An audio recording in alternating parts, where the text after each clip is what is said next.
Hello everyone, first video for the new year, and today we're continuing our journey into Delphi on a Linux box. We're using QEMU as a virtual machine manager, and what we're going to do is to just build a hello world program. So that's the easiest place to start to make sure that everything running, configured correctly, etc. So how did we get to that point? Well, we have to go back a little bit, and I'll tell you about that journey now. So let's get started. So the first thing we did, what I had to do was to set up, install Samba, and once I was installed, created a public share for to use as a bridge between my Linux box and Windows. And basically, where's that one? And so that it will be this folder here. You'll see there is some other files in here, and we'll get to these in a moment. But with Samba installed, that's only part of the picture. The next bit we'll say is that in addition to being able to, let's just say, copy files, and there is a reason why I needed to do that, I'll say that at least, is that we need to also use PAServer, which is a platform assistance server, which is provided by PAServer. So there is a web page also. Now keep in mind, I actually didn't read this page. I was sort of like running off first principles here when I did all of this, which mostly, for the most part, worked. But if you want to do it a little bit more efficiently than me, shall we say, you might want to have a look at that particular page here, and I'll put it in the links below, because it will tell you how to set up your environment, or how to configure your environment to build for Linux as a target. So, but like I said, we need to get, let's say, install PAServer, or get the PAServer onto our Linux and run it, as far as I am concerned. And to do that, well, basically we had to then here it is, under this location. Here's part of your PAServer installation, under Program Files x86. There is a Linux PAServer 370. It's a tar file and it's gzip. So we copied that across to here, and that's this little bad boy here, and you can then expand that out and you get this. So then we run the PAServer program, and you can see it running down here. It listens on port 64211. I think you can change that. Doesn't matter really, but right at this point in time. But once you've got that set up, well, you're halfway there. The other part to be aware of is to check, or to make sure that you've got Linux support, we'll say, set up within RAD Studio. Sorry, that was one thing I had forgotten about.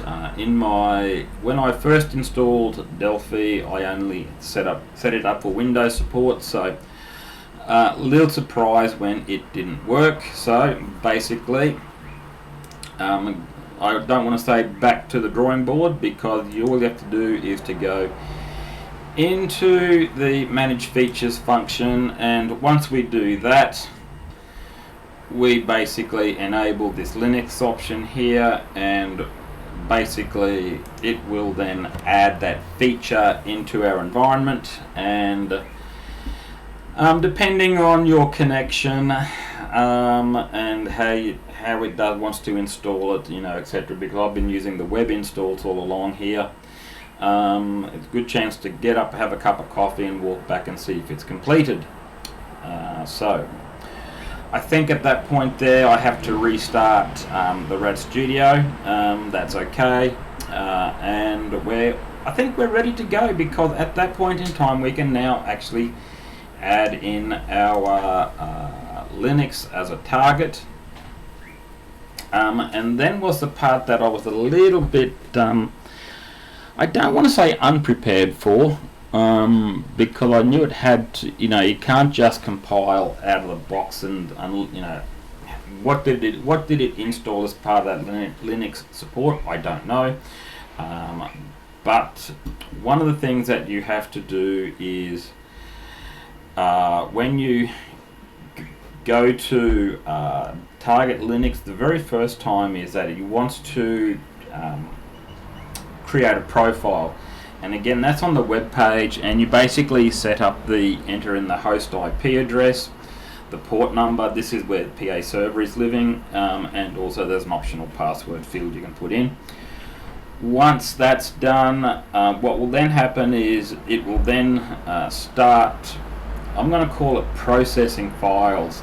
So what it's actually doing here, to my understanding, is that it's going to be copying files from my Linux environment into my Windows environment in order for a program to build. Now the dialogue, I don't want to say was badly worded, because I think it just was basically telling me processing items 1 of 13, 10 of 13, etc.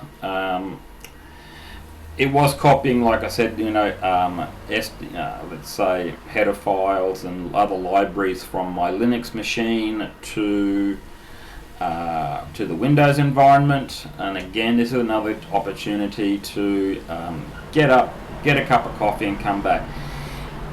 Depending on again the age of your machine and memory, I did check with, I think, Gemini, and it said can take up to let's say 20 minutes, but how long is a piece of string really?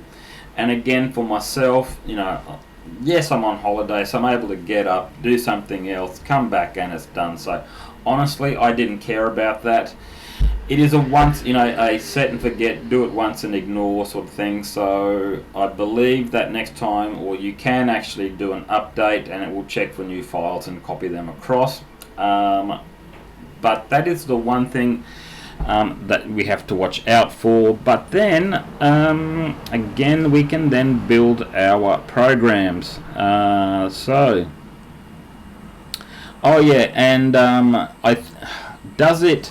Now I have a question mark here on, does it remember how far it got? I'm just going to put a question mark there. Also keep in mind that my programs will go, put themselves to sleep if they're not being used, but that's another thing altogether.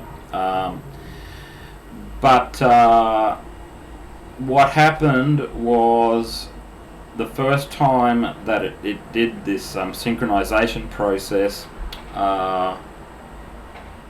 let's just say it got about 80% done, and it went and tried to build the program, and it said that the active SDK, something was missing anyway, and I did a bit of searching on that, and it talked about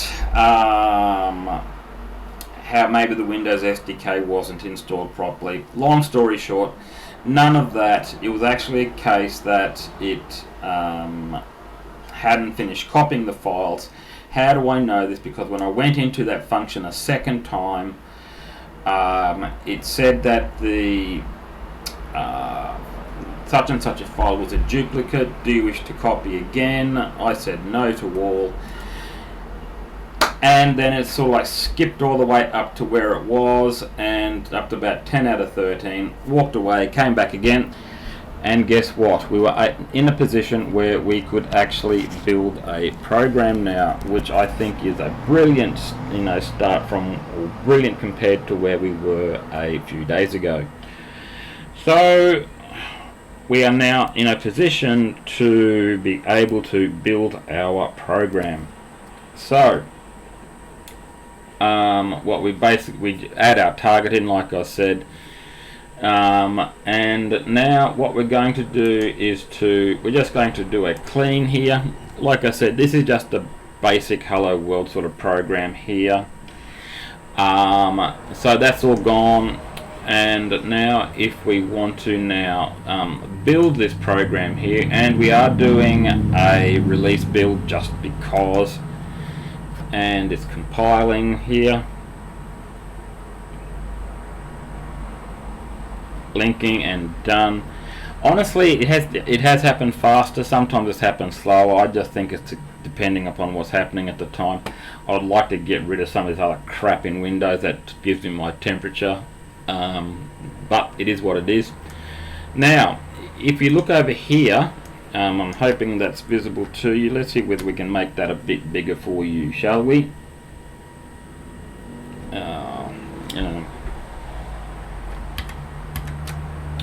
Okay. Now, if we go to now run the program, it deploys, and you can actually see it. You know what happens here. Okay. Wow. It basically copies it across to a what they call here in. It's going to give me some help, I hope soon, and maybe not. Question mark for help. Okay, here we go. So basically, you'll copy files copy your program into a Scratch directory and then run it, and you can see the results there. Of course, the other way that you could do it is to, let's say we go into here and we can show in Explorer, and here basically is, no, let's not go there, let's go back to there. Maybe we should go into the release folder, maybe go down to there, show that one in the Explorer, and here you've got the Hello World program here and just your object file there. Let's just go copy there to my public share here. This public share here is a drive which we've mapped in Windows to that public share on my Linux machine. We will just overwrite that one, replace the file in the destination,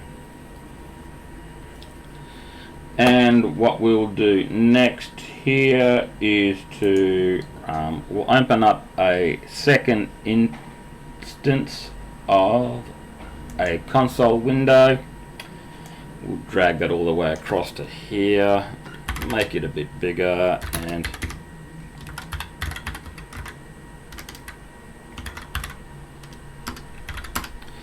so you can see the Hello World program and